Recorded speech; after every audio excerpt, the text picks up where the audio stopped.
Welcome to the Fantasy NASCAR podcast brought to you by racefortheprize.com. It's the Saturday show, Dover, Xfinity Series. Let's look at the player pool that we're circling around. Let's go over some picks, maybe some bets. First and foremost, I want to get this out there.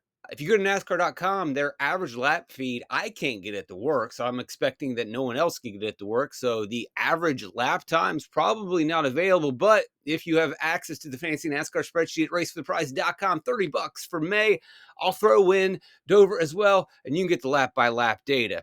So you can get the laps this week if you want, but can't get the average feed to come in. So just know that. But I've got laps here. And so what I've done is I've got the best laps. I've taken their best 5 laps.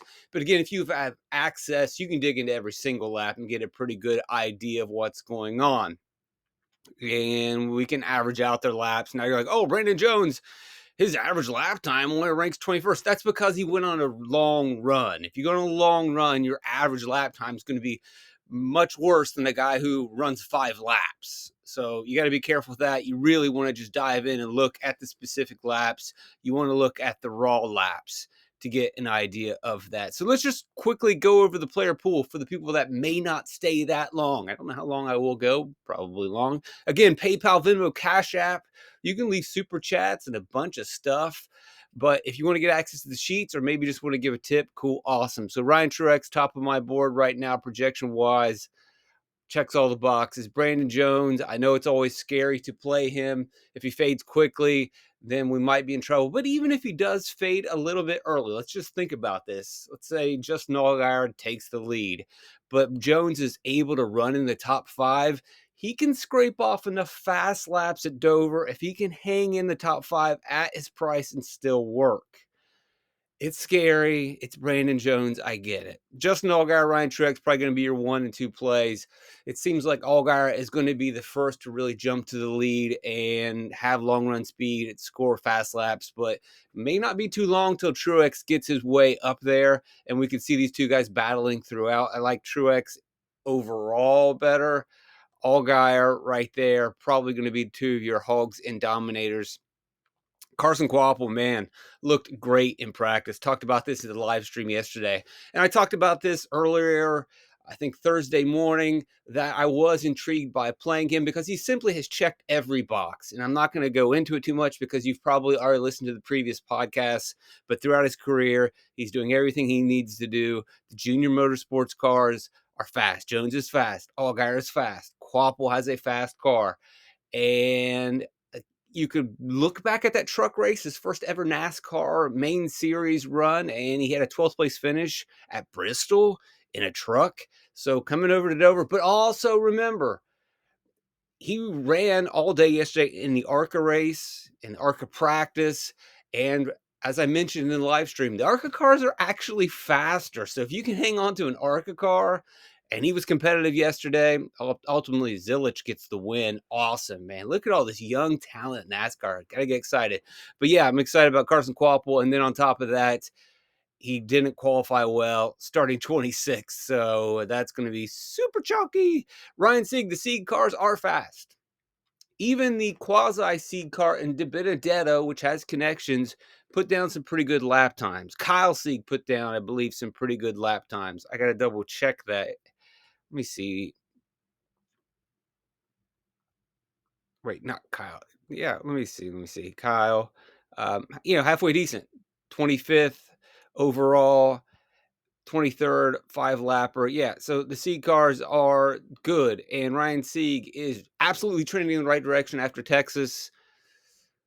Starting 14th, I can get him finishing the 7th easily. That might be kind of conservative. Sieg has always been good at Dover. They are really turning into a solid team. He's going to be in the pool as well. Not in the optimal right now. Last time I ran it, Anthony Alfredo. I like the speed that we see here. I actually got him and Caden Honeycutt looking really good. Obviously the Gosselin cars came out really fast. Weatherman's just qualified too well, but boy, Gosselin has some speed, and I I really like what Honeycutt did. I really like the lap by lap for him and Alfredo. Guys, I was kind of circling around a lot. I talk about Caden Honeycutt a lot. I think he doesn't get enough respect. I think he's a good driver. He gets a lot out of the Nice car. And they are two drivers in the similar price range. Honeycutt's going to get you a little cheaper. But Alfredo's starting a little further back, and this does not feel like a chase at all. Reminder, I don't necessarily want to chase place differential at this race, although there's going to be some guys that we will talk about in a second. But remember, where you've run this season, where you ran in practice, is basically where you're going to run in this race. We expect green flags. We don't necessarily need a home run value pick. And this is a driver who should stay in the mix, top 20, top 15. Probably not going to get a huge score, but his price isn't that bad.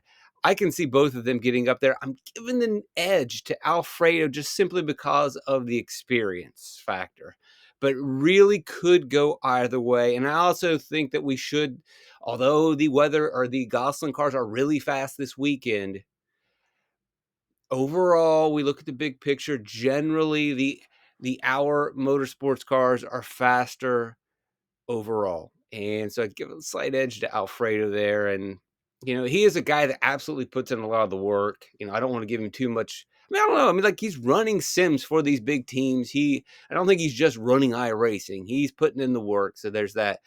SVG, you may not be too excited about his practice laps, but put yourself in his shoes. Obviously, Van Gisbergen's getting tons of times in the simulator, but it's a colored car, so there's going to be more speed than a 31st starting position. He went out there, maybe tiptoed it a little bit, took it easy in practice. So I want to go too deep in his speeds not being that good. You're going to run 200 laps. He will improve, but ultimately he's going to pass the mid-packers, as I talked about yesterday in the live stream. He's going to get past those bottom-tier mid-packers. That's not really a concern for me. And getting to 18th, I think he does have enough speed there to get to it. He's definitely going to be strong on the board. Something that I don't think he gets much further than that. I don't think he can pass the top of the mid pack, but there are slower cars. He has better equipment throughout the course of the race. I think he can get there pretty easily. Parker Retzlaff had a lot of speed. Kind of surprising how much speed Parker had compared to Jeb Burton, although Jeb Burton wasn't really a slug. But Retzlaff's looking really good in that Jordan Anderson car. I can see him getting to 13th at 6,500. He was priced way too low to start the week. He is also on the board. Again, he fits that criteria that we set earlier this week. Drivers that can run around 15th to 20th, maybe get another spot or two, not chasing a home run. Maybe some people will be afraid to play these drivers starting a little closer to the front. I am not afraid. You want to go a little safer and save value with Alfredo, that's fine. You want to go with Honeycutt, I think that's a little bit more risky just because of Honeycutt's lack of experience, but I like what he did this weekend so far. Creed is Creed. I don't think you need to go there. Could scrape off some fast laps. New baby bump. I don't know if you want to give it. Did I hear right that he named his son Pierce? Someone want to double check that, because if that's the thing, man, maybe we do need to play him this week. I got to do some research on that, which is kind of creepy. What is Sheldon Creed's new baby's son name? Okay, getting a little weird with our narratives. Josh Williams is starting in the back. His speed was fine. He's probably got around a 20th place race car. I think the same thing you say for I mean, look, it's a similar situation. Both of these colored cars didn't qualify well, but in practice, I mean, obviously Josh had a little bit better of a practice session. I could see both of them getting up there. They're going to be in the player pool. Again, they're going to just slide past the JD cars. They're going to slide past all the other bottom of the mid pack. But the upside, I don't know. Ultimately, I think Alfredo, Anderson, they have better cars and should finish higher than Josh Williams. But you got him starting last. He's going to be a cash play. I don't mind it at all. In tournaments, because his ownership will likely be pretty high, I think you probably maybe want to differentiate a little bit. I can't see getting to Sammy Smith when we think Truex and Allgaier are going to control this race, but at his price, kind of works. But they're all really close there in the top 10, so he could do as well as 6th, but he could also end up in 10th. They are trending in the right direction, kind of on the fringe of drivers that I want to roster. I'm not big on Custer, but he can make it happen. He's going to get you some place differential. He squeezes into the top 5. Maybe he scrapes off more fast laps than I expect. I wouldn't completely rule him out. And I think the same thing for AJ. AJ has some really good long run speed, but so did Allgaier and so did Truex. And I think that they are just way above them. Again, you're going to get a little bit of place differential. But if I'm spending on Allgaier and Truex, I just don't know how I get to AJ. I don't know how I get to Custer. And I think they're going to need lead laps to work. And I believe much more in Allgaier. And I think everything says Allgaier and Truex. Truex and his crew chief. What's his name? Tyler Allen. Allen has been really good this year, setting up for John Hunter Nemechek, setting up for Eric Almirola. He's been the best of our new crew chiefs at JGR. That has looked like basically an all-star ride this year. And we know what Truex did last year in this race. Kligerman, probably not going to, there's just better plays. DiBenedetto is interesting. He's starting 16th. He's finishing 13th. He didn't run a lot of laps in practice. And again, the Viking Motorsports car is not technically a seed car, but it's pretty closely related. Would have liked to see him run more laps. But again, this team is taking small steps, moving forward, building every single week, trying to get top 15s. Could he do a little bit better? Yes. And right now, I got him finishing 13th, and he's checking out as basically the 14th best value play. And if we go over here and look at him and we juice him up just a tad right now, he's right there as a 14th. But if you get him up to 12th, then he jumps up to one of the best value plays on the board. And can he get there? I know you're going to say, oh, 22, that's not that great. But you look at the laps that he ran and consider his approach, he could get there. He really could. I think ultimately most people are going to probably play a little bit safer and take Alfredo, take Honeycutt possibly, SVG. So you're going to get lower ownership on Benedetto. And he's got the talent and the skill to get there. So I would keep him in your pool and definitely consider him in tournaments. Probably not going to be on Herbst, although he's there and he could break this slate. He is affordable. But again, I'm on Truex. I'm on Allgaier. You make your call. You could go after Corey Heim as well, but I don't think so. I think price-wise, Heim's just going to be out of the picture. The 22 starting position is intriguing. He could maybe get a little bit faster. But it is, remember, a Sam Hunt car. They are good, but how many spots can he really gain? The top tier drivers are going to be in the top 10 and pretty much crowd him out. I just can't see him getting too much closer to the front. Clement's probably not really an issue. The guy we need to talk about, Gray, again, he could finish as well 6th or to 12th. And if you run this race 1,000 times, I just don't think it works. Same thing could be said of Jesse Love. They're not quite giving us enough savings there, and I don't think they're going to work in the build. Maybe, possibly, we'll see. We'll mess around with some lineups here in a second. Burton, I would have liked to see a little bit more speed. He does kind of fit in that criteria that we talked about. He can run around where he needs, but ultimately I like Alfredo a little bit better. I like the little bit more savings and place differential from Caden Honeycutt. But, he is on the fringe of being one of those value plays that can work. Had a little bit of bad luck this season. I mean, again, if we believe in Parker Retzlaff, we probably should believe in his teammate as well. But it looked like Retzlaff had a lot more speed, actually. So I wouldn't completely eliminate him. Not crazy about it. Kyle Sieg, if we have to go cheap, can make it work. If we need to squeeze in somebody, if we like everybody that we're building so far, I think we can definitely consider Kyle Sieg, although he's not checking out as one of the best value plays. You give him another spot, he's going to creep up. What happens if we give him one more spot, which I think is pretty aggressive to get him into the top 20, but I don't think it's that wild for Kyle to get there. And he will check out as a pretty good value play. If we're a little more conservative and gave him 20th, he's right there on the fringe. But again, so far under that 6K range, he is one of our better options. Ryan Ellis, Similar situation, similar speed. If you want to give him a spot, then it could be another value guy that we go to.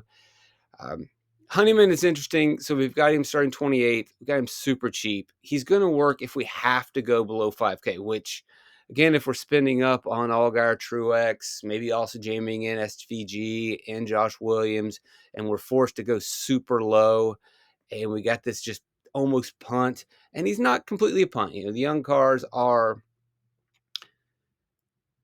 the young car has been pretty solid this year. Honeyman has been suitable this year, but we do worry about experience. But again, that may be one of the reasons why he wasn't very fast in practice, because he's out there. Dover is kind of it's a tough, crazy track, and he could improve throughout the race. I've only got him finishing 24th. And if we need extreme savings, I don't mind going to Honeyman either. We are going to have to consider possibly when we start building here in a second, Sieg, Ellis, and Honeyman. And I really don't mind any of them. We talk about them week in, week out. Probably Ellis is the lowest on my list because sometimes these Alpha Prime cars just don't perform. And ultimately, the Alpha Prime cars didn't look that great. Ellis, Poole, really disappointing. I thought he could be, a 20th, 20-ish type driver, and we didn't see that. And, they've had their issues, not a lot. They have been kind of towards the top of the mid-pack. But Ellis, not great at Texas. Poole, much better at Texas. Was expecting more from Poole, but Ellis shows up this week. Probably the lowest of the three for me. I would much rather go with the C car, and maybe the assumption that Honeyman was just taking it easy. These guys are I think ultimately I probably would slide with the place differential and the savings here. Not on Smith this week. Weatherman qualified too well. Big pat on the back. Awesome weekend so far for Weatherman. I just don't see how he's going to work in DFS. Yaley is kind of intriguing in that his laps weren't really that bad. But again, he's a guy that's been to Dover plenty of times. So he wasn't, he wasn't going to take it easy in practice. He needed to push it as hard as he could, at least kind of hard. He had to really go after it because he needed to see what the car had, because he had to qualify his way into the show, which he did qualify his way into the show. He has experience. He's going to know how to methodically work through this race. And if I need savings, I think he is in there as well. I know it's, Yaley can probably get more out of this Gase car than Gase can get out of it. It is risky. It is a Gase car, but we have seen that car kind of hold up when it's not getting its bumper ripped off. So I wouldn't completely rule him out. I'm not completely excited, but again, we are getting 33rd, and I know it breaks the rule of, you're chasing place differential. And so I don't know if that is the best option. And it probably isn't the best option, to be quite honest, because although, what is the best finishing position you can get when this thing goes in a long green flag run? 26th, 25th. There will probably be better point per dollar plays, probably be better builds.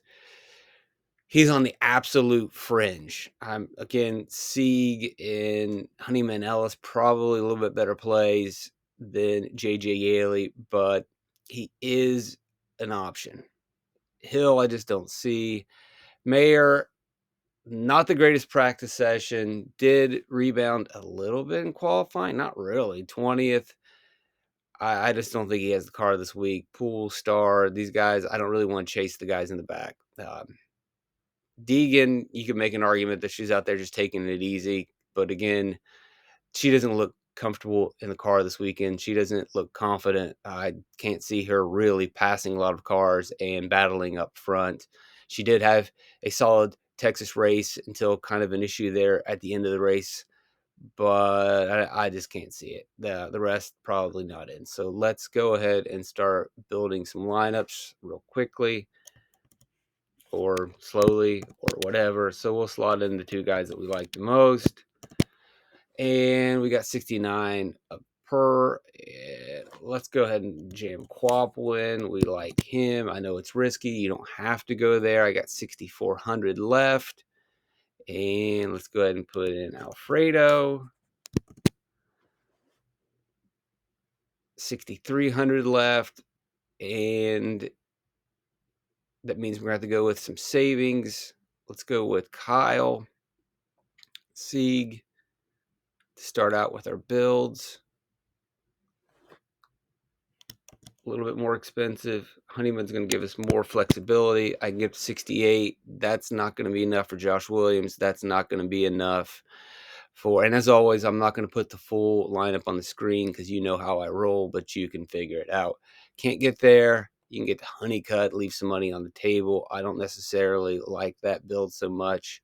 So we will switch out Sieg. If you go down just a little bit more towards, so if we don't go with Kyle and we go with either Ryan Ellis or Honeyman, we'll go Honeyman because he'll give us the max flexibility in this build.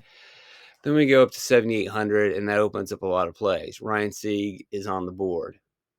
You can go there right now, checking out as the top $5 play. Ryan SVG is in play. Josh Williams is in play. All those work. You got Allgaier, you got Truex, you got Quapple. Maybe you don't believe in Anthony Alfredo. With this lineup, we can actually probably go to Shane, and we still have 7,400, and you can get Josh Williams. You can take those guys in the back. That's probably going to be a pretty popular cash play. Maybe you don't believe in Honeyman. You don't really want to go that deep. You go with Kyle because you like the seed cars. Let's see how much money we have left in that build.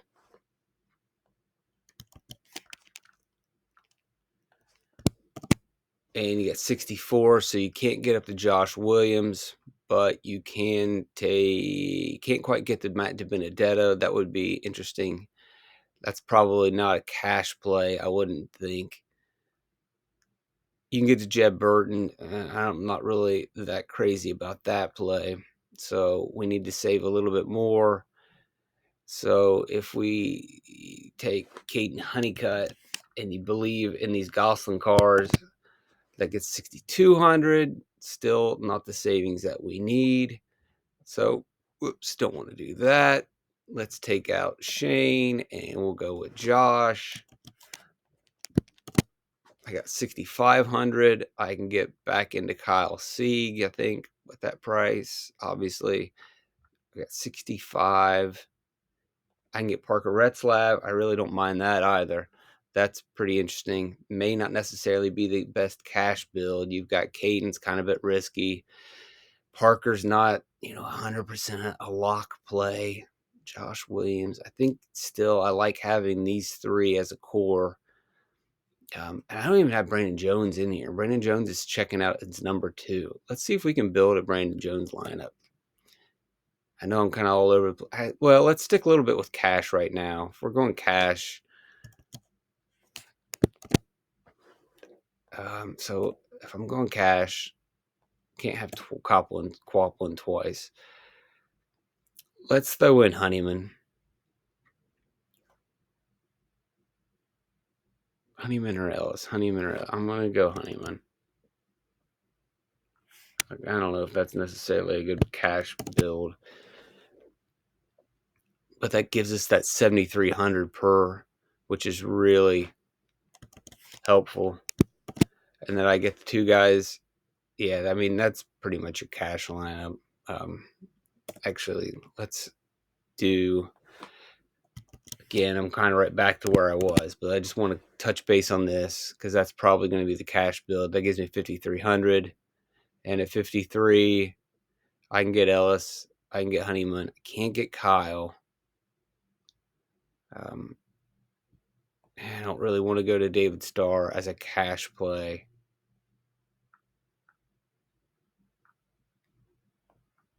Honeyman and Ellis. Really?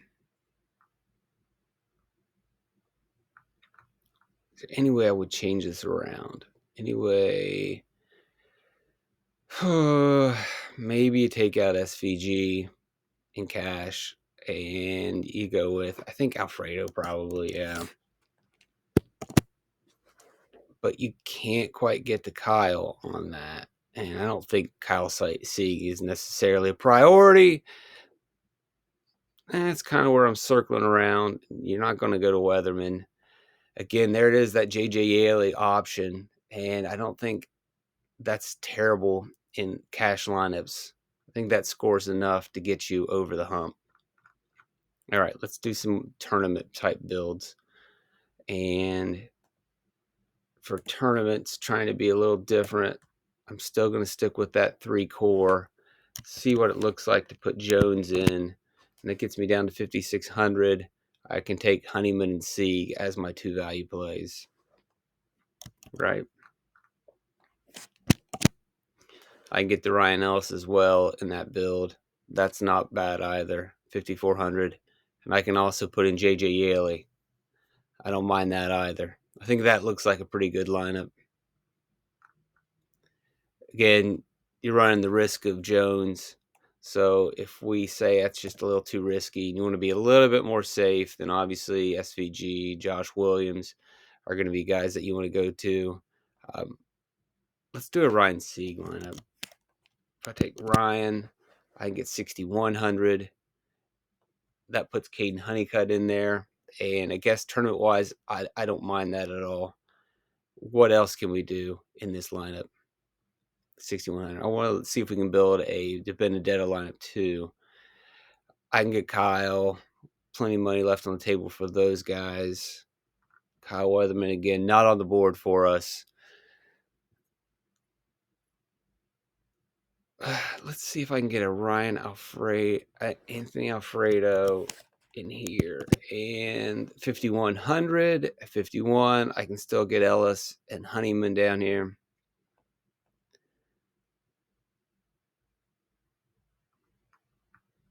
What else? So sticking with these 3, Sieg.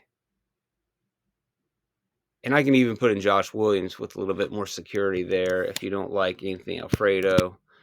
5,000, and that still allows me to go to Ryan Ellis. Allows me to go to Honeyman. It allows me to go to I can't get to Yaley. And I think that's pretty good. Let me just run through as we wrap up some of the speeds that we're seeing, right? Jones, fast. Herbst, fine. I don't have him projected as much. I like Allgaier a lot. I like Truex, and I think I'm probably being conservative there, but he's got the place differential. He's going to get up fast. I mean, if you looked at his race last year, had no problem working forward. Anything that is jumping out at me here as we scroll through, looking at some of these speeds? Nope, I think that'll do it. Like, subscribe, share. If you want to look at the laps, right? You want to get that lap by lap data. RaceToThePrize.com, Venmo, PayPal, Cash App. Send it over. There it is on the screen. Check it out. Share, recruit. You want to look at raw data of all the laps. They're there. It's in the sheet. Check it out. Love it. Enjoy it. Leave a like, subscribe. You know it. I think we covered everything. Thanks for joining me. Just blessed to have you guys around. I love you guys. You're great. We are growing. Trip to Life, fantastic.